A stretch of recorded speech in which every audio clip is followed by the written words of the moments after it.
Local bodies elections జరుగుతాయి, స్థానిక ఎన్నికలు జరుగుతాయి. ఇంతకుముందు చెప్పారు కిషన్ రెడ్డి గారు, పంచాయత్ సే పార్లమెంట్ తక్ భారతీయ జనతా పార్టీ గెలవాలి, ఆ ప్రయత్నం జరగాలి. కాబట్టి స్థానిక ఎన్నికల్లో కూడా భారతీయ జనతా పార్టీ పోటీ చేసి మనం డెఫినెట్గా మన ఒక బలాన్ని తెలంగాణలో పెంచాల్సిన అవసరం ఉందని చెప్పేసి కూడా తెలియజేస్తూ మిత్రులారా, రెండు విషయాలు మీకు చెప్పి ముగిస్తాను.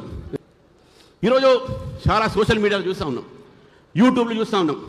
రెండు ఒక మన దగ్గర ఉన్నటువంటి బీఆర్ఎస్ సోషల్ మీడియా ఒక వాట్సాప్ ఒక యూనివర్సిటీ పెట్టుకుంది, fake news creation. Congress party అది కూడా ఒక పెద్ద యూనివర్సిటీ పెట్టుకుంది ఫేక్ న్యూస్ కోసం. ఈరోజు ట్రోలింగ్ చేశాను, ఇంకో సంజయ్ గారు చెప్పారు ఈరోజు ట్రోలింగ్ చేస్తున్నారు. ఎవరిని ట్రోలింగ్ చేయనియండి, నా మీద ఇది చెప్పారనుకుంటే.